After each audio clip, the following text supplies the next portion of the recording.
Hello everyone, welcome back to my channel. तो आज हम यहाँ पे 29 नवंबर के द हिंदू में हमें क्या क्या पढ़ना है, तो हम चलिए देखते हैं।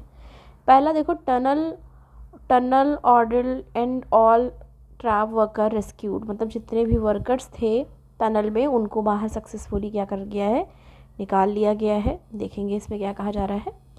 They will be kept under observation for 48 to 72 hours, उनको ऑब्जर्वेशन में रखा गया, ठीक है, रखा जा रहा है। उत्तराखंड चीफ मिनिस्टर ने अनाउंस किया है 1 लाख कंपनसेशन ईच, 1-1 लाख रुपए हर मजदूर को दिया जाएगा। पीएम लाउ rescue steam and worker for great perseverance, sorry, ठीक है। तो ये यहाँ पे मतलब इनको, जैसे आप देखो कि मज़दूर जो थे कितने दिन से वहाँ पे थे और ये सारी चीज़ें उनको सक्सेसफुली निकाला गया, ये बहुत ही बड़ी बात है। देखो कितने वर्कर्स थे, 41, तो बहुत ज़्यादा थे। अब इतने दिन से आप खुद आपके मन में आ रहा होगा कि इतने दिन से कहा जा रहा है निकाला जा रहा है निकाला जा रहा है, पर कब इनको बाहर निकाला जाएगा। With 41 workers walking out of the collapsed silk यारा टनल, तो ये टनल को याद रखना है, ठीक है। अगर आता है टनल पे क्वेश्चन तो टनल को याद रखना है। इन उत्तरकाशी, तो ये कहाँ पे था, उत्तरकाशी में। On Tuesday evening the 17 days ordeal in the dark under construction passes that started nearly in the morning of November 12, तो 17 दिन का इनका रहा, ठीक है, और इनको सक्सेसफुली क्या किया गया है, निकाल दिया गया है। और यहाँ पे कुछ चीज़ें हैं जो थोड़ी बहुत हमको याद रखनी है। A jubilant mood prevailed outside the tunnel since morning when the rescue team announced that the rat hole miner, तो किससे निकाला गया है, ये लाइन याद रखनी है, ठीक है। Okay, announced that the rat hole miners in coordination with the army managed to manually dig through 55 meters of debris horizontally, तो 55 meters debris horizontally उसको क्या किया गया, अब खोदा गया, ठीक है। रैट होल माइनर्स, इनकी ये टेक्निक यूज़ हुई है। तो आपको ये याद रखनी पड़ेगी कि अगर क्वेश्चन आता है तो रैट होल माइनर्स आपको याद रखना है, ठीक है। और दूसरा 55 metre debris of debris horizontally, मतलब हॉरिजेंटली इसको करके खुदाई करके निकाला गया। Just another 2 meters was left to reach the trap workers. Then, as family member of the workers started gathering outside the tunnel, the official asked them to pack their bags as the breakthrough was expected by the afternoon. तो ये कहा गया कि हाँ आपको, मतलब सब family वाले और सब वहाँ पे इकट्ठा हो गए। At 2 PM chief minister Pushkar Singh Dhami ने पोस्ट किया, ठीक है, ट्विटर पे, जिसको आप ये याद रख लो, ट्विटर का नाम चेंज होकर एक्स हो गया है, फॉर्मली ट्विटर उसे कहा जाता था। As a result of the immense grace of Baba Boknath ji, prayer of millions of countrymen and the tireless work of all rescue team, the worker of laying pipes in the tunnel to take out the, ये line याद रखनी है। आपने बहुत सारे लोगों ने देखा होगा पाइप के थ्रू निकाला गया है इनको, ठीक है। बहुत सारे ऐसे लोग हैं जिन्होंने न्यूज़ देखी होगी। In tunnel to take out the workers has been completed, तो उनको निकाला गया। Soon they will be taken out, however an announcement by the National Disaster Management Authority, तो NDMA ने अनाउंस किया in New Delhi at 4:15 PM that breakthrough is yet to be achieved, ठीक है, कि अब जल्द ही उनको बाहर निकाल लिया जाएगा। Around 7 PM the rescue team began moving inside the tunnel and the ambulance were brought to spot, तो वहाँ पे क्या किया गया, एम्बुलेंस वहाँ पे थी कि मतलब कोई कैजुअलिटी होती है तो उस समय उनको बाहर ले जाया जाएगा। Around 7:30 PM the state government announced that the first worker was being brought out of the tunnel in the little over an hour. All 41 men were out, तो इनको बाहर निकाला गया, 41 वर्कर्स थे। Taken in ambulance, the worker who were garlanded who got into the waiting ambulance that took them to a temporary healthcare center set up for them at Chiliani Sur, around 26 kilometers from the tunnel. Prior to that, a team of doctors did a preliminary examination, कि पहले उनको checkup वगैरह किया गया कि ठीक है कि नहीं, क्योंकि इतने दिन से वहाँ पे थे। NDMA ने कहा worker would be kept under medical observation, उनको रखा जाएगा 48 से 72 घंटों के लिए। मिस्टर धामी जो सीएम है उन्होंने अनाउंस किया 1 लाख हर एक वर्कर को देने के लिए। President Droupadi Murmu and prime minister Narendra Modi ने अपलॉड किया the worker and the rescue team को, कि मतलब उन्होंने सक्सेसफुली सबको निकाल लिया, करेक्ट, और सब अपने फैमिली मेम्बर वगैरह से जो है वो मिल रहे हैं। वर्कर की बात हो रही है यहाँ पे। Ban on BS third petrol and BS4 diesel vehicle lifted as air quality improve in NCR, ठीक है। तो बैन किस पे किया गया है? BS petrol and diesel vehicles को, जिससे कि जो एयर क्वालिटी है दिल्ली NCR में वो चीज़ें ठीक हो पाएँ। आगे आ जाएंगे हम और देखेंगे हमें कौन सा पढ़ना है। इसमें देखो जेन जी की बात हुई है, ये टर्म आपने सबने सुना होगा, जेन जी, जनरेशन जी क्या है, ठीक है। तो ये देखते हैं, इफ़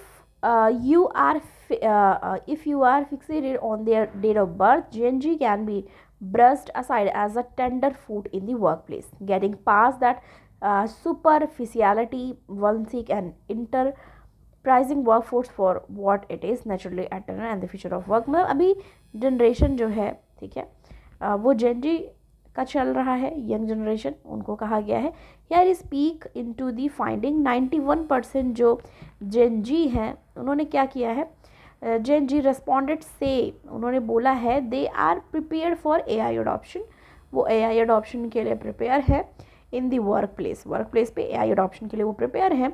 और 81% ने एडमिट किया है to having tried using the technology to aid their work regardless of whether their workplace has implemented guidelines on generative, ठीक है, AI। Most of the Gen Z responded, 96% point out they are comfortable providing feedback of the peers, तो वो comfortable हैं। Colleagues 86% state they are comfortable giving upward feedback to manager और supervisor, ठीक है, supervisor वगैरह को। जेन जी की बात करें, is a eager for career guidance, 91% ने कहा है they believe a work place mentor is crucial for their career, ऐसा उन्होंने बोला। तो मतलब जेन जी जो है वो AI के लिए प्रिपेयर है और उनका क्या कहना है, fast track to success, monitoring material and employees experience, तो वो इस सब के लिए रेडी हैं। 46%, ठीक है, 46% ऑफ द रिस्पॉन्डेंट जो हैं rank no clear path to promotion as the number 1 reason for leaving a job. तो प्रमोशन नहीं मिल रही है लोगों को, इसलिए भी वो क्या कर रहे हैं, जॉब छोड़ रहे हैं। ये सब वहाँ पे लिखी गई है। वो बिजनेस वाला पेज था तो उसको बस थोड़ा सा ही हमें जानने की ज़रूरत है। जेन जी आपको पता है कौन है। Unpacking the Dubai climate meeting, क्या है दुबई क्लाइमेट मीटिंग, ये हम यहाँ से देखेंगे। एज अ दिसंबर, ठीक है, draws near, so does the volume and intensity of global conversation around climate change negotiation। climate change negotiation की बात करी जा रही है यहाँ पे। इन अर्ली दिसंबर, जो अर्ली दिसंबर में 28th, ठीक है, 28th क्या होने वाला है, COP 28 होने वाला है। कहाँ पे होने वाला है, COP 28 to the United Nation framework convention, मतलब UNFCCC will be take place in Dubai. कहाँ होने वाला है, दुबई में, ओके, दुबई में होने वाला है। While climate change diplomacy occur in multiple fora including G20 meetings, UN summit and bilateral fora, the COP remains a central place where the machinery of global climate convention get built। तो मतलब अभी जो COP है वो क्या है, central place पे है, because all countries not only the powerful but has a voice at COPs, ठीक है। तो एक ये भी एक रीज़न है। Question of equity and vulnerability are more likely to be placed on the table.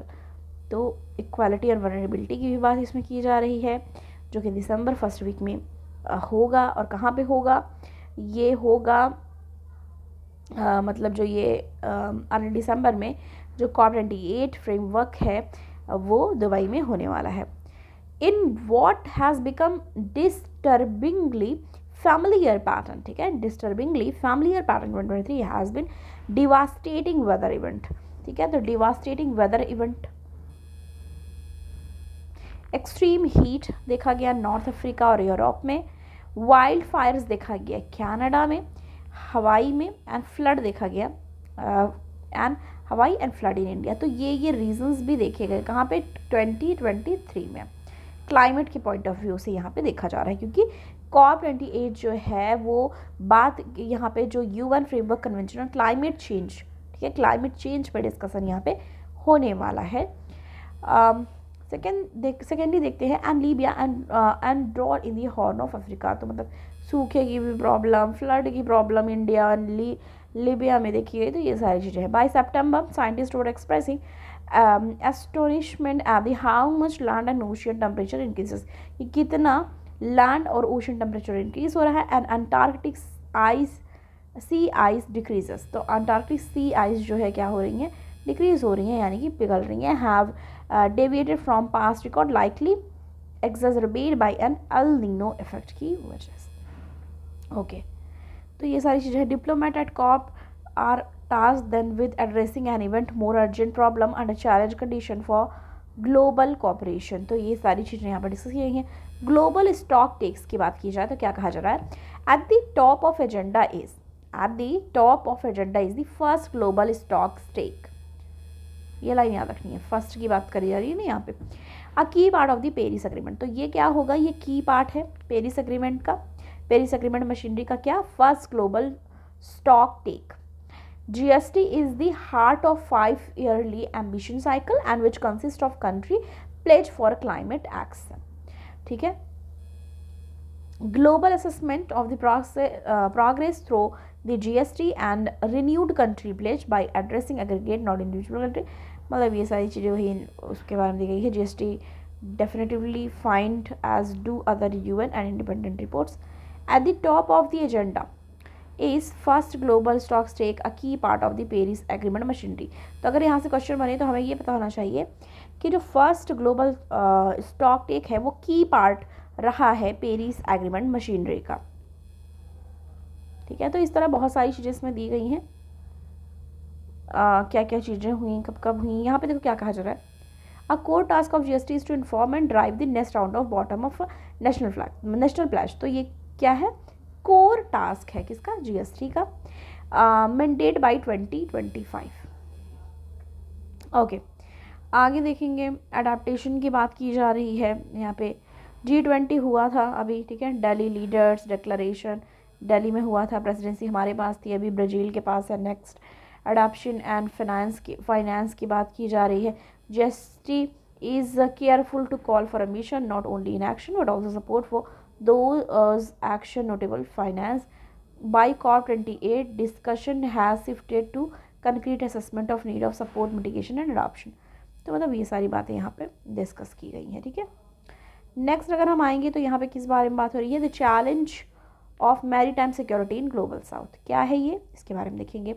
Charles Darwin is reputed to have argued that the key to human survival is not human kind innate superiority but its natural adaptability। तो क्या बता रहे हैं यहाँ पे कि Charles जो Darwin है उन्होंने क्या किया, is reputed to have argued, मतलब उन्हें इस बारे में बोला कि उनका आर्ग्यूमेंट था कि key to human survival is not human kind, कि ह्यूमन सर्वाइवल का रीज़न, ठीक है, मतलब अगर ह्यूमन सर्वाइवल का आप सोल्यूशन देखो या कुछ भी, तो वो सिर्फ ह्यूमन काइंड नहीं है इनेट superiority but it's natural adaptability. तो वो क्या है, नेचुरल अडेप्टेबिलिटी है। He felt that it was not the strongest or most intelligent species that survived, but the one with the capacity to adapt and adjust to the changing environment। मतलब ये कहा जा रहा है कि वो इंसान जो बहुत ही इंटेलिजेंट और स्ट्रॉन्ग है, ऐसा नहीं है कि वो ही सिर्फ वो सर्वाइव करेगा, ना कि जो जिसके पास क्या है, कैपेसिटी है अडॉप्ट और एडजस्ट कर लेना चैलेंजिंग इन्वायरमेंट में। ठीक है, तो ये तो ऑब्वियसली है कि हमें हर तरह का, अब जैसे अपने यहाँ देख लो, इंडिया की ही बात कर लो, बहुत सारे अपने यहाँ मौसम जो है रहते हैं, जैसे ठंड गर्म, ठीक है, मानसून होता है, फिर हीट स्ट्रोक का एक रीज़न लू का चलता है। तो मतलब बहुत तरह के हमारे चेंजिंग पैटर्न होते हैं हमारे वेदर में।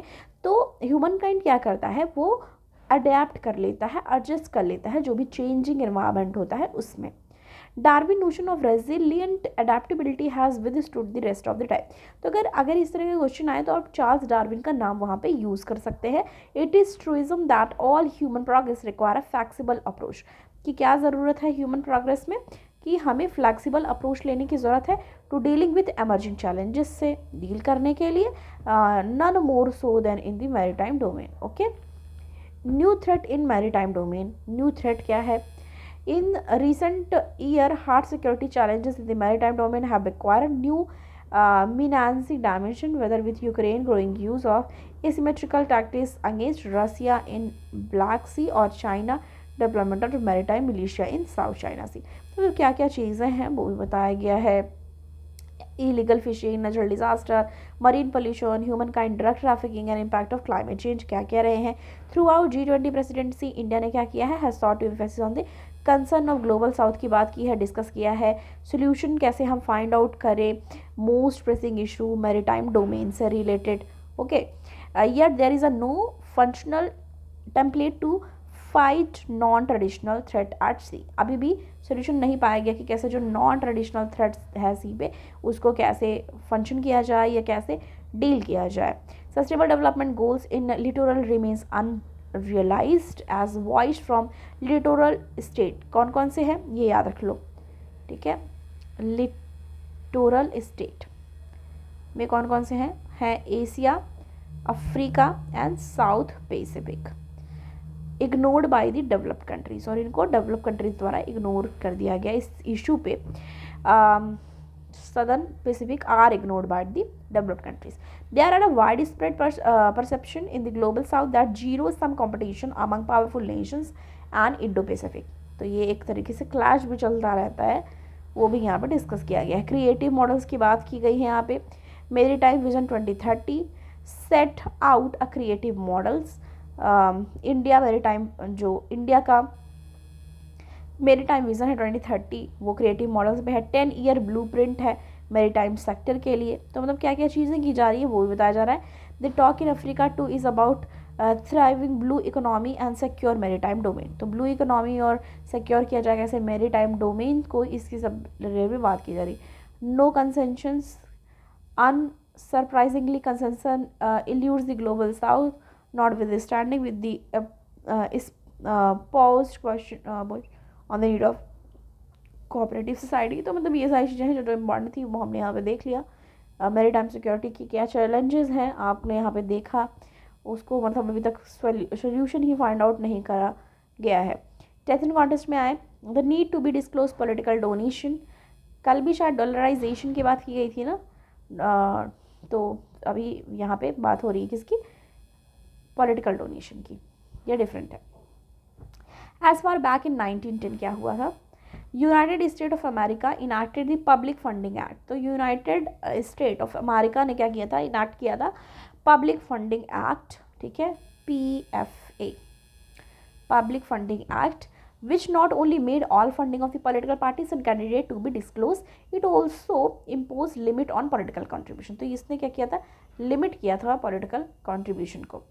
Limit on the donation are imposed because unchecked large donation to political parties and their allies have been effective bringing democracy into disrepute। Okay, तो ये रीज़न क्या था? ठीक है, मेन रीज़न क्या था इसके लिए यहाँ पे बताया गया है कि जो लिमिट किया गया डोनेशन पे उसका रीज़न था कि वो बहुत ही इम्पोज किया था। अनचेक्ड लार्ज डोनेशन दिया जा रहा था पॉलिटिकल पार्टीज़ को और उनके एलाइज को, जिससे डेमोक्रेसी में बाधा आ रही थी, ठीक है, लोकतंत्र में बाधा आ रही थी। क्योंकि आप कई बार देखो क्या होता है, डोनेशन अगर कोई बहुत ज़्यादा हाई डोनेशन दे रहा है, जाहिर सी बात है कि उसका भी कुछ उसमें होगा ना कि उसको कुछ फ़ायदा या कुछ भी चीज़ें वो अपना देखेगा, ठीक है। The outcome of the election should not depend on which party is more money to compare. हाँ, तो ये भी है आउटकम इसका कि इलेक्शन जो हो रहा है वो इस पर नहीं डिपेंड होना चाहिए कि कौन सी पार्टी के पास ज़्यादा मनी है कैंपेन के लिए एंड वो बाई वोटर्स कि वो कैसे लोगों को खरीद। अब जैसे ज़्यादा पैसा है तो क्या करेंगे, आप बहुत जगह देखते होंगे ना, फ्रीबीज चल रहे हैं, ये करेंगे वो करेंगे, और इलेक्शन के पहले ही पैसे बंटवा देते हैं, ठीक है, चीज़ें बंटवा देते हैं कि हमें ही वोट करना। तो इस तरीके से लिमिट किया गया डोनेशन पे, वरना जिसके पास जितना पैसा है वो उसको मिस यूज़ करेगा। Electoral justice ensure that every action, procedure and decision related to electoral procedure is in line with the law and that is enjoyment of electoral right and protected. तो एक तो ये भी बात हुई। नेक्स्ट देखेंगे RBI latest move to increase risk weight for lending. तो ये क्या है, यहाँ पे साइड में समरी दी हुई है। RBI direct bank and non banking financial companies NBFC, देखो जो ये NBFC है इकोनॉमिक जो स्टैटिक पार्ट कंप्लीट कर रहा होगा, या देखो इसके लिए मैंने आपको बताया था, ठीक है, कुछ चीज़ें आप श्रीराम IAS का भी यूज़ कर सकते हैं, श्रीराम IAS का भी यूज़ कर सकते हैं, ओके, या फिर आप जो है कोई भी क्लास नोट्स कहीं की भी जो हैंड रिटन नोट्स है वो परचेज़ कर सकते हैं, और या तो फिर स्टैंडर्ड बुक। तो वहाँ पे आप देखेंगे NBFC के बारे में बहुत ज़्यादा जिक्र हुआ है, नॉन बैंकिंग फाइनेंशियल कंपनीज से रिलेटेड क्वेश्चन भी प्रीवियस ईयर में आप देखा होगा PYQs में। To reserve more capital for risk weight, the mandatory risk weight required has been increase by 20% point. तो यहाँ पे ये बड़ा है। रिस्क वेट क्या है, risk weight are essential tool for bank to manage their risk. अब इम्पॉर्टेंट ये हो गया कि रिस्क वेट क्या है, ये एक तरीके का टूल है, इसेंशियल टूल, जिससे बैंक क्या करते हैं, मैनेज करते हैं अपने रिस्क को, रिस्क फैक्टर जो है उसको मैनेज करते हैं। NBFC यानी कि नॉन बैंकिंग फाइनेंशियल कंपनीज जो होती हैं फेस कर रही, non banking financial companies NBFC faces a double whammy. अब ये सब टर्म जब आते हैं ना तो वो टर्म हमें याद रखने होते हैं, because high risk weight on their unsecured loan and account of the banking lending mandated to NBFCs। तो इसके बारे में पूरा वही डिटेल में दिया हुआ है, जो टर्म हमारा था वो समरी में जो दे दिया जाता है वो हम देख लेते हैं। आगे आ जाएंगे, देखेंगे और कुछ हमें पढ़ना है। नियरली 20 लाख इंडिविजुअल ने पार्ट लिया है विस्तृत भारत संकल्प यात्रा में, ऐसा मिनिस्ट्री ने बताया है। देखो नियरली 20 लाख इंडिविजुअल ने पार्टिसिपेट किया है